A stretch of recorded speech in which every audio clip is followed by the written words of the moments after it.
이심이라 하니라.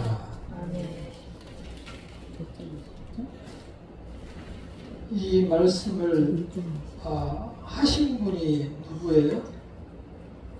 아들을 낳으리니 이름을 예수라고 하신 분이 네, 그렇죠.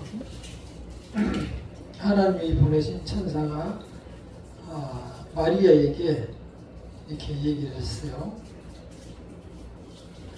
그 천사가 가브리엘인지 미가엘인지 모르겠습니다. 천사가 이름을 예수라고 했는데 이 호칭이 엄청 많아요.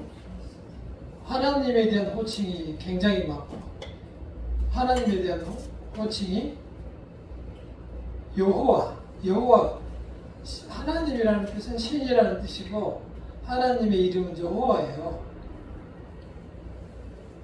하나님의 이름은 여호와인데 여호와라는 뜻이 뭔지 아세요? 아시죠? 스스로 있는 자, 스스로 계시는 자. I am who I am이라고 해서 그걸 여러 가지로 해석을 하는데 여호와라는 뜻은 이제 천주교에서는 야훼라고 해요. 천주교에서 야훼라고 하는데 우리는 여호와라고 합니다. 똑같아요. 그게 발음이 이렇게 달라지는 것은 그게 본래 히브리어에 그 모음이 없어서 그래요. 근데 이제 읽기 쉽게 모음을 붙인 게 이제 여호와가 되는 거예요. 원래는 야훼라고 그래서 많이들 해요. 틀린 거 아니에요. 서로 똑같은 거예요.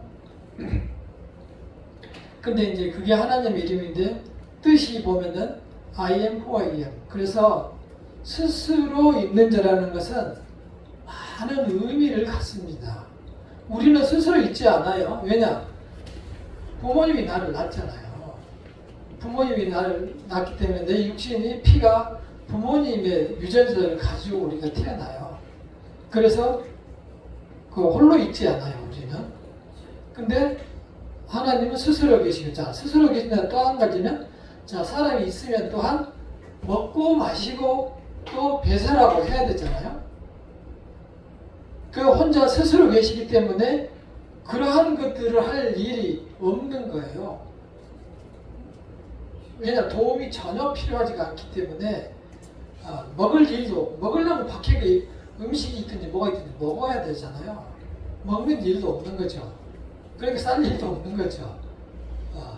스스로 계신다는 것. 그리고 또한 스스로 계신다는 것은 주변 사람 누구에게도 도움을 필요로 하지 않는다는 것이고, 도움을 필요하지 않는다는 것은 그냥 우리처럼 가만히 있으면 늙어서 꽥 하고 가는 게 아니고 계속 계신다는 것. 왜냐? 스스로 있기 때문에 누구의 도움이 필요가 없어요. 그래서 이 스스로 있다는 뜻은 완전하다, 완전하신 하나님이라고 해석을 하는 게 가장 정확하고 맞아요. 완전하다는 뜻은 조금도 부족함이 없다는 뜻이고, 완전하다는 뜻은 시간이 지나서도 늙지 않는다는 뜻이고 헤어지지 닳지 않는다는 뜻이에요. 그래서 스스로 있는다는 것은 조금도 부족하면 완전한 자다. 하나님은 완전하신 하나님이다. 그게 여호와다. 이 뜻으로 이해를 하시면 돼요. 자, 그래서 이제 사람들이 하나님을 바라볼 때는 사람들은 근데 이제 홀로 있지 못하잖아요. 누구가 하긴 나았고 또 밥 한 끼라도 안 먹으면 배가 고프고 한 대 얻어 맞으면 아프고 누가 나를 때리면 와서 복수할 기회를 찾게 되고, 이 사람은 절대 가만히 있지 않아요. 그래서 항상 우리는 관계 속에 존재하기 때문에 상당히 힘들어요. 오전에 우리가 예배를 했듯이 사람이 뭘 타고 했죠? 속에 잔인함을 타고 있어요. 잔인한 아주 DNA 인자를 가지고 있어요. 아주 잔인합니다. 그런 성경에서 우리가 가인이 동생 아벨을 죽였다고 해가지고 분노하고 그랬는데 요즘 흔하게 나오잖아, 우리 텔레비에서. 아니 때려서 죽인 것도 있지만 굶겨서 죽인 사람도 있어요. 굶겨서 죽인 사람도 있고 또 어떤 사람은 게임하다가 잊어버리고 3일간인가 놔둬가지고 죽은 사람도 있어요. 이해가 안 가잖아요. 오히려 확 때려보고 싶은 생각이 간절하잖아요. 어? 정말 깜빡이나 넣어서 굶겨 죽이고 싶은 그런 사람이 많은데 그게 사람의 마음 안에 있다니까요. 그럼에도 불구하고 자기 강아지 끌고 다니는 거 보면은 강아지는 유모차에 태우고 자기는 이걸 힘들게 밀고 다닌단 말이에요. 그러면서 힘들어 어쩌고저쩌고 지가 힘들지 강아지가 힘들어요. 네? 그리고 이렇게 끌고 다니다가 무슨 냄새를 막 맡잖아요. 강아지가 무슨 냄새 맡는 줄 아세요? 다른 강아지가 오줌 싼 거 냄새 맡는 거예요. 동물은 본능적으로 자기들 냄새를 알기 때문에 구역을 치는 거예요. 가다가 막 이렇게 다리 들고 오줌 싸잖아요. 자기 구역을 형성한 거예요. 동물이 본능적으로 그렇게 자기 지키기 위해서 살기 위해 생존 방법이죠. 그러니까 계속 오줌 이렇게 싸고 다니고 또 다른 것은 계속 그 냄새 맡으면 다니고 그걸 데리고 와서 저녁에 막또 이게 막 빨아 제끼고 집주인한테 그럼 맞아 그러면서 또 막 이렇게 타잖아. 결국 다 들어가잖아 이게. 그게 뭐냐면 지난주에도 한번 어떤 사람 나한테 혼났어요. 여기 또 똥 싸는 거야. 데리고 가는데 내가 운동하는데 빼시라고. 걔를 밖으로 똥 싸면 빼야 할 거 아니에요. 내가 그랬더니 뭐라고 또 뭐. 아이고. 그래서 아니 매너를 지켜야지. 기본적으로 개를 키우면은 남도 다 좋아하는 거 아니고 어떤 사람은 굉장히 무섭고 저도 깜짝깜짝 놀라요. 막 우리 옆집은 지나가면 확 와서 부딪혀요. 얼마나 나를 세게 물고 싶은지 나와 막 짖으면서 나와가지고 그냥 확 부딪혀요. 물에다가 물으려고. 사람이 이렇게 자기가 좋아하면 수단과 방법을 가리지 않는 게 사람이에요. 그리고 저돌적으로 나와요. 그래서 하나님의 치료, 다시 말해서 그리스도의 십자가로 치료받지 않으면 이 사회가 세상이 유지될 수가 없어요. 그래서 우리 성경을 보면은 레위기나 민수기를 보면은 거의 전체가 제사하는 방법이 나와요. 제사하는 방법. 왜냐하면 하나님을 모시라고. 근데 이상하죠? 하나님이 완전하신 분이고 전혀 도움이 필요 없는데 왜 하나님 앞에 제사를 드리라고 할까요? 하나님이 떡이 좀 먹고 싶어서 고기 냄새가 좀 맡고 싶어서 모처럼 양고기 좀 먹어볼까? 송아지 좀 먹어볼까? 그래서 할까요? 완전하신 하나님이? 그렇지 않아요.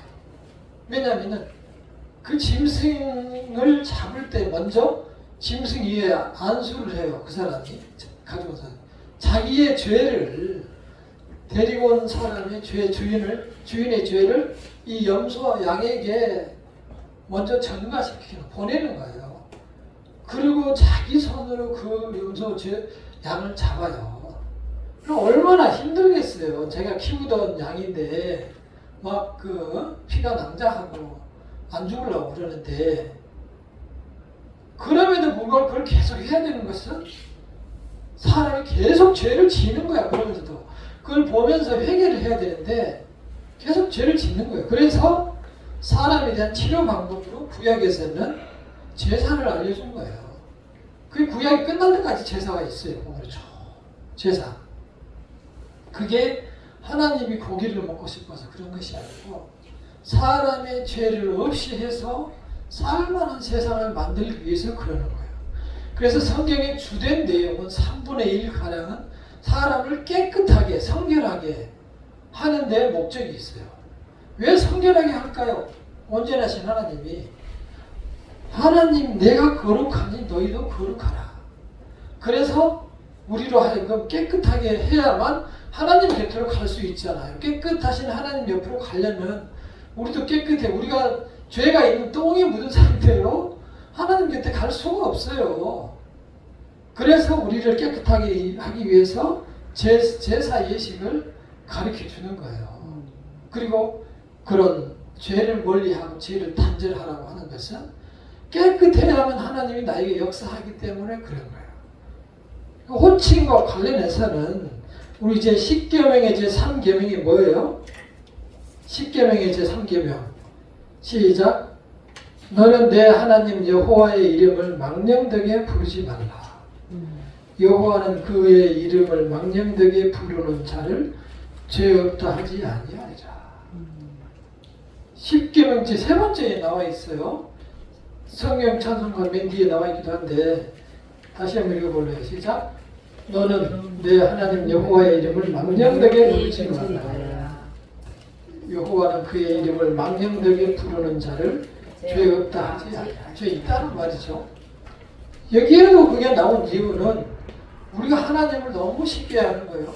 이 구약 성경을 쓴 사람들은 하나님의 이름이 나오면, 여호와라는 이름이 나오면 여호와를 부르지 못했어요. 그 이름을 부르지 못하고 그냥 주, 히브리 말로 아도나이라고 그냥 불렀어요. 쭉 성경을 읽다가 여호와라는 말이 나오면 왜 그 이름을 내 더러운 내 입으로 하나님의 이름을 부르면 내가 죽어버릴 수도 있거든요. 죽이기도 해요. 그러니까는 그 이름을 함부로 못 부르고 아도나이라고 그냥 넘어가. 아도나이, 주님 이렇게 해서 넘어가 버려요. 하나님과 바로 인간과의 그 어떤 거리를, 차이를 우리가 인정해야 돼요. 그것이 내 이름을 망령되게 부르지 말라 하는 거예요. 근데 우리 사회를 보면은 너무 하나님의 이름을, 예수 이름을 부르고 어떨 때는 할렐루야 막 그러잖아요. 이제 무슨 어디 가서 놀 때 또 무슨 장난할 때 할렐루야 막 개그 콘서트 같은 거 할 때도 보면 그런 얘기들을 하는데 하나님이 큰 죄를 범하고 있는 거예요. 또 어떤 사람 누구는 독실한 크리스찬인데 텔레비에서 나오는 거 보면은 어떤 사람은 독실한 크리스찬인데 이런 죄를 범했다고 그런 얘기를 하는데 자기가 보기에 독실하다고 하는 것이지 그 사람이 독실한지는 하나님만 아시는 거예요. 그리고 성경은 결론적으로 모든 사람이 죄를 범하였음에 하나님의 영광에 이르지 못하다니. 모든 사람이 죄인인 것을 성경에서는 규정하고 있어요. 그래서 그 죄인의 입으로 함부로 여호와의 이름을 갖다 대지 말라는 거예요. 그래서 우리가, 저도 그래요. 저도 이 성경 설교를 준비하면서 막 이렇게 쓰다 보면 하나님, 예수 이런 거를 쓰게 되는데 틀리면 저는 절대 그 볼펜을 긋지 않아요. 그냥 동그라미 이렇게 표시해 놓고 말지. 그러한 성도로서 하나님에 대한 거룩하심과 위대하심과 존귀하심에 대한 존중이 없이는 하나님의 복을 누릴 자격이 없는 거예요. 단순히 내가 하나님의 아들이다, 자녀다라고 생각하는 것은 내 생각이면 어떻게 해요? 하나님이 나를 자녀라고 너를 아들이라고 인정해 줘야 서로 이렇게 대화가 되고 하나님이 나를 들어주시지. 나만 하나님이 나의 아버지라고 얘기하면은, 예를 들어 다른 아들이 와가지고 우리 아버지한테 아버지라고 막 하면은 너 인사는 하는데 걔가 사정이 어떤지 모르는데 걔네 아버지 따로 있는데 우리 아버지가 말씀 들어주겠어요? 하나님의 자녀라면 우리 하나님 아버지를 소중하고 존귀하고 거룩하게 받들 수 있어야, 그리고 그거는 끝없이 우리를 바라보고 계신다는 사실을 인정해야만 우리가 그분과 이렇게 수시로 교통하면서 살아갈 수 있는 거예요. 제가 이렇게 여호와의 이름을 말씀드리면서 얘기하는 게 그 하나님의 존귀하심에 대해서 기본적으로 인식을 해야 된다는 측면에서 말씀드렸고, 이 신약 시대에 와서도 우리가 신약 성경을 읽어보면은 바리새인이라는 거 많이 나오는데 바리새인들의 가장 두드러진 특징이 뭐죠? 율법을 엄청 잘 지키잖아요. 엄청나게 잘, 우리하고 비교할 수 없을 정도로 그 율법이 지금까지도 이렇게 이어지고 오고 있어요. 이스라엘 지역에서는. 유대인들은 지금도 그런 것들을 해요. 먹을 거 이런 거 다 가리고 금요일날 토요일날까지만 다 준비해서 놓고 일요일날은 일체 일 안 해요. 구약 성경에 보면은 안식일날 일하면 도로 쳐죽이라고 했어요. 죽이라고 했다고. 그래서 지금도 철저히 유대인들은 그걸 지켜요. 그러니 그대 지도자들인 바리새인 같으면 어떻겠어요? 엄청났어요. 그 사람들은 삐쩍 말라가면서도 그걸 다 지켰단 말이에요. 그 지키는 것은 기본적인 정신이 뭐냐면 여호와의 말씀을 지키겠다는 뜻이거든요. 여호와께서 우리에게 명령으로 주신 10계명을 중심으로 주신 말씀을 지키겠다고 이제 그렇게 하는데, 그러한 사람들의 마음에 기본적으로 깔려 있는 것이 여호와를 존중하자라는 뜻이잖아요. 그래서 그 여호와와 그리스도의 호칭에 대해서 우리가 깊은 이해가 있어야 되냐. 그래서 우리가 하나님을 부분적으로 볼 때 어떤 사람은 치료의 하나님을 뭐라고요? 여호와 라파. 그렇죠? 승리의 하나님 여호와 니시. 또 뭡니까? 여호와 평화의 하나님 여호와 샬롬. 또 미리 준비하시는 하나님 여호와 이레. 더 이상 생각이 안 나기 때문에 몇 가지가 더 있어요. 그걸 이제 사람이 붙이는 거예요. 왜냐하면 우리를 치료해 주신 하나님 여호와 라파 치료해 주시니까, 또 언제나 함께 계시는 하나님, 또 우리에게 승리를 주시는 하나님, 전쟁할 때 또 미리 이렇게 우리에게 준비해 주시는 그런 여호와 이레의 하나님, 또 미리 준비해 주시는 하나님. 이 여러 가지 의미로 사람은 바라보는데 실제 하나님은 모든 것이 부족함이 없는 스스로 계시는 분이다. 여호와 하나님이다. 기본적으로 그런 생각을 하시고, 자, 오늘 예수님에 대해서는 그리스도의 호칭이라고 이렇게 나와 있는데요. 저 옆에 면을 한번 보시면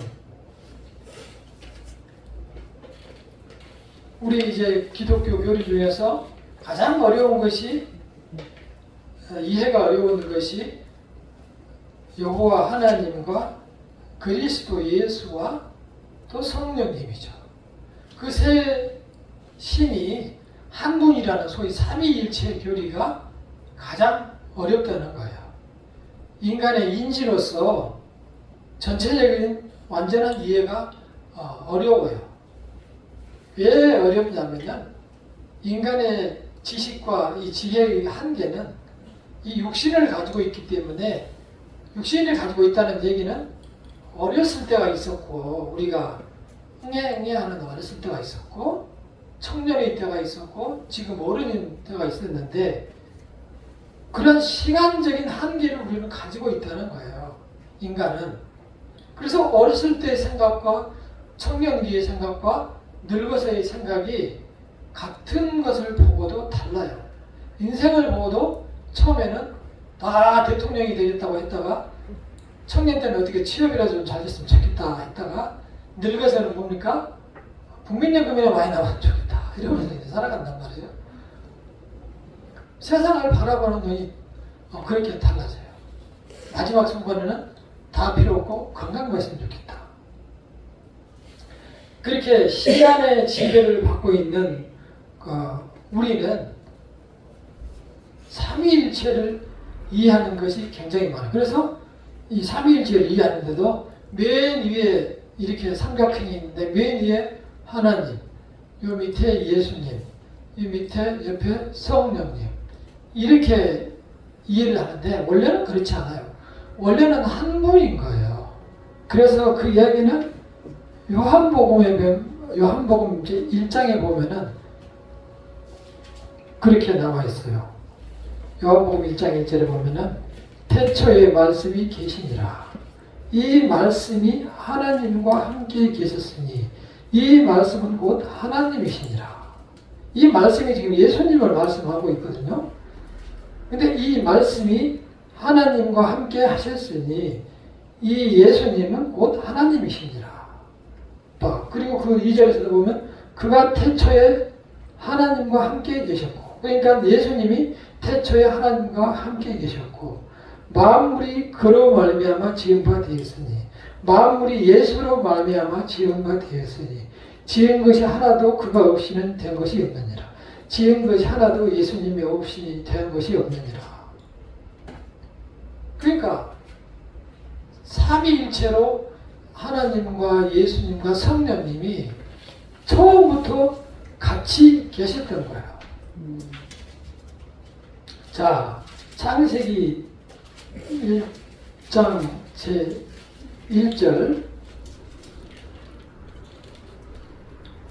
1절과 2절로 창세기 1장 1절과 2절 시작.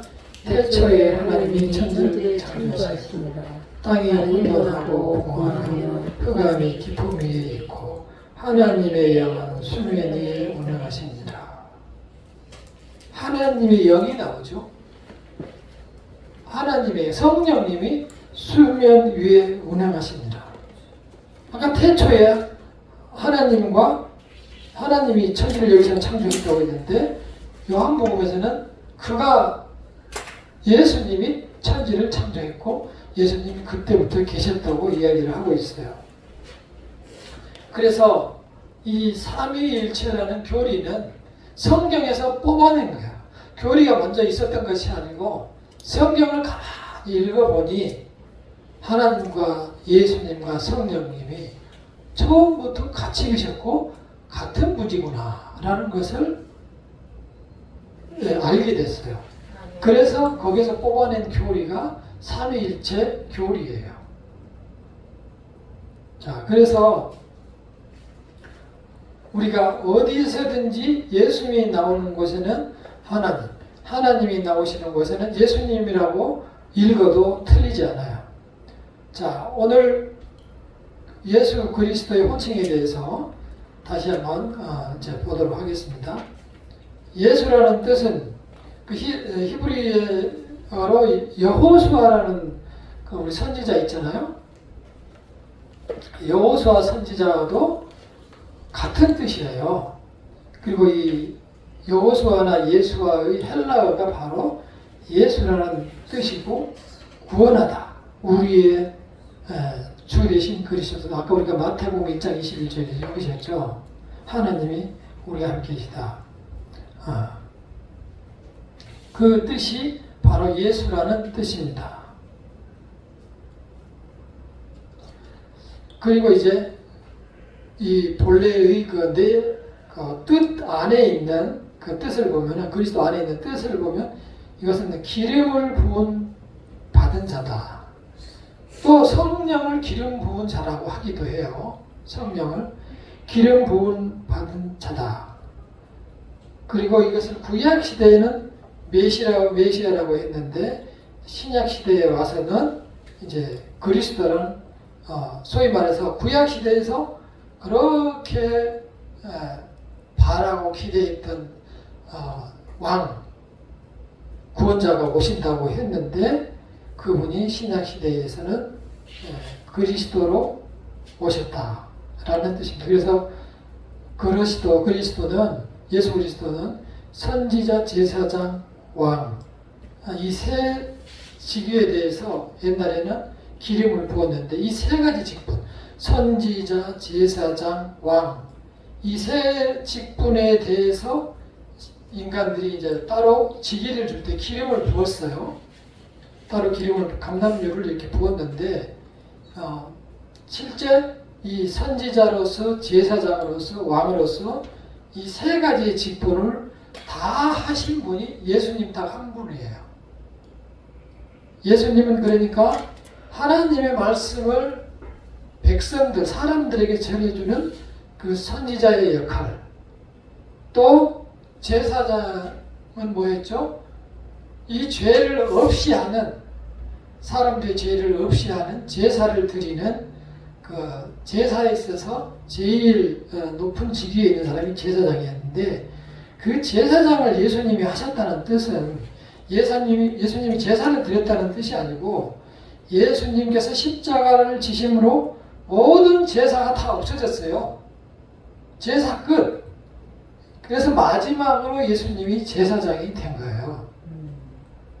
그래서 제사장의 역할까지. 그리고 이제 그리스도는 이 세상과 온 우주의 왕으로 오셨잖아요. 그래서 선지자, 제사장, 왕의 그 세 가지 직분에게 옛날에는 기름을 부었는데, 이 세 가지를 다 가진 분이, 가진 분이 예수 그리스도이십니다. 그래서 예수님을 그 삼중직이라고 하면은 바로 선지자, 제사장, 왕을 말합니다. 예수님은 또 스스로 인자라는 표현을 자주 썼어요. 구약에서도 썼어요. 이 인자라고 쓰는 것은 굳이 사람의 아들이라고 썼어요. 이 성부, 성자, 성령,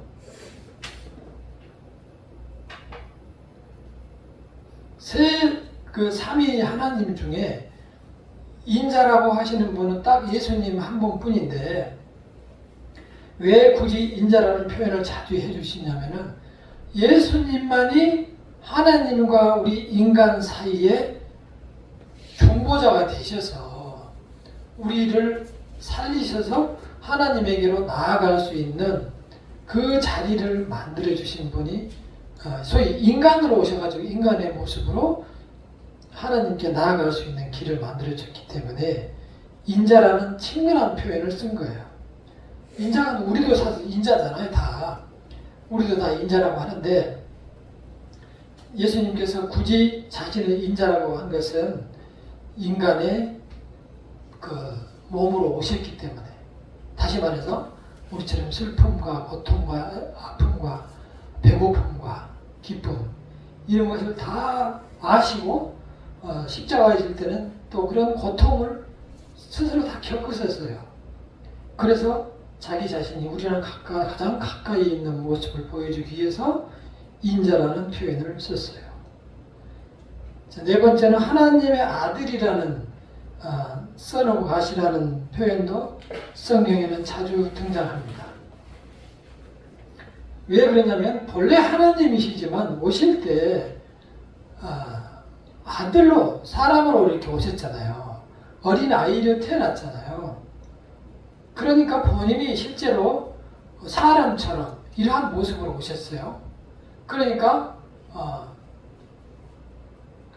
우리가 볼 때, 사람이 예수님을 바라볼 때는 하나님의 아들처럼 보이는 거예요. 그래서 실제로 예수님이 잉태할 때 어떻게 됐죠? 성령으로 잉태가 됐어요. 그것은 오로지 예수님 뿐이죠. 그래서 하나님의 아들이라고 하는 건데, 하나님의 아들은 그래서 우리 하나님이 아이를 낳았다, 그런 의미의 뜻이 아니고, 하나님이 아이를 낳으려면 하나님이 어머니여야 되잖아요. 그리고 10달을 누군가가 임신해서 있어야 되잖아요. 그래서 이 인간적인 아들이라는 뜻이 아니에요. 이 하나님의 아들이라는 뜻은 인간과 같은 그런 하나님의 낳은 뜻이 아니라는 거예요. 여기에서 하나님의 아들이라고 성경에서 종종 나오기 때문에 이걸 가리켜서 진짜로 하나님이 낳았다라고 주장하는 학자들이 많았어요. 그러나 이 전체 회의에서 그 다 이단으로 다 청재를 받았어요. 무슨 소리냐, 하나님이 무슨 애를 낳느냐 해가지고 다 이단으로 청재받았어요. 그 예수님은 하나님의 상징적으로 하나님의 아들로 오셔서, 사람이 봤을 때 하나님을 아들로 오셔서 우리에게 일을 대신 해 주신 것인데, 그래서 호칭을 하나님 아들이라고 부른 것이라 뿐일 뿐 하나님의 아들이다 라는 것은 곧 인간과 같은 하나님의 아들이 아니신 신이신 하나님 아들. 다시 말해서 하나님이시면서 사람이신. 우리 이중 신인이라고 해요. 신인 한쪽에 완전한 하나님, 한쪽에 안 완전한 인간. 그래서 이 교리 역시 많은 논란이 있었어요. 그게 있을 수 있는 일이냐 하는데 인간 사이에서 있을 수 없어요. 그런데 자꾸 인간 사이에서 있는 것으로 하는 사람이 엄청 많아요. 지금 우리나라에 특히 많아. 그래가지고 능력이 있는 사람 보면은 저 사람은 유튜브 같은 데도 나오는데 거의 뭐 이 예수님이나 비슷한 또는 어떤 사탄과 비슷한 막 이렇게 해서 기적을 행하면 뭐 벌벌 떨고 넘어지고 뭐 이렇게 장풍을 일으키면 자빠지고 하는 것들이 나오는데 다 귀신이 하는 일 아니면 가짜다 이렇게 보시면 되고 그게 진짜 같으면 저한테 한번 데려와 보세요. 어디 있어요? 제가 진짜인가 가짜인가 확실하게 구분을 해줄 테니까 왜 제가 이렇게 자신 있게 말씀을 드리냐면은 인간이 죄인이 아닌 사람이 없어요. 그래서 죄인인 인간이 예수 이름으로 하지 않으면 그 일을 일으킬 수가 없어요. 누구든지. 설령 하나님의 은혜를 받아서 어떤 치유의 은사를 받아서 그 일을 할 수 있어요. 그러나 전적으로 그 일을 하시는 이는 하나님이신 것이지 그 사람이 한 게 아니에요. 그래서 그 사람을 믿거나 존중하거나 뭐 이렇게 신성시하는 것은 하나님 앞에서 큰 죄를 짓는 거예요. 죄를 짓는 거라고요. 근데 우리 사회에는 우리나라에도 뭐 우리나라만 해서 하나님이 300명이 넘는다고 하는데 이 하나님의 이름을 망령되이 일컬으면 어떻게 한다 그랬죠? 죄가 있다고 죄인이라고 했죠. 다 죄인이라고 보시면 돼요. 그리고 물론 그 사람들이 나중에 회개할 수는 있겠죠. 그 사람들이 회개하고 나중에 돌아와서 통회하고 자백해서 용서를 받을 수가 있겠죠. 그러나 그 말을 하는 순간과 그 믿음을 계속 가지고 간다면 영원히 죄인으로 지옥에 가는 거예요. 그리고 그런 능력을 어떤 은사를 받아서 치료를 한다, 무엇을 한다라고 했을 때 그것이 마치 자기에서 나와서 한 것처럼 하면은 그 사람 미신인 거예요. 미신. 귀신이 하는 거예요. 그래서 만약 그런 일이 설령 있다고 해도 하나님의 능력과 역사가 주의 성령의 도우심으로 있을 수 있는데 그렇다면 그러한 일들이 특별한 누구에만 있는 것이 아니고 예수님의 답변처럼 왜 이런 일이 우리가 안 됩니까? 라고 제자들이 예수님께 물어보니까 기도하는 것밖에 없다 너희들이 그런 얘기를 답변을 했어요. 그러니까 첫째로 우리가 회개하고 하나님의 자녀가 온전히 되고 그래서 죄를 멀리하고 내가 지은 죄를 통회하고 자복하고 그러한 사람이 됐을 때 내가 하나님께 간절히 기도하고 도우심을 요청할 때 하나님의 은혜가 함께 하시는 거예요. 무엇이든지 에브리싱이에요. 그러니까 그러한 것에 대한 사모보다는 그 하나님의 무한하신 능력과 또 그 하나님이 어떻게 해서 우리를 사랑했는지 그걸 늘 사모하면서 또 내가 어떻게 해서 내가 하나님의 아들이 됐는지 그걸 늘 감사하는 마음으로 살아가면은 주의 성령이 여러분들에게 임하고 역사하는 거예요. 하나님의 영이 우리 속에가 있는 거예요. 그게 오늘 오전의 말씀이었어요. 다섯 번째 주라고 표현을 많이 했는데요. 이제 예수님 당시에도 주라는 표현을 많이 썼고 구약 성경 시대에도 하나님이라는 이름 대신 아도나이라고 해서 하나님의 여호와라는 이름을 피해서 주라는 표현을 많이 썼습니다.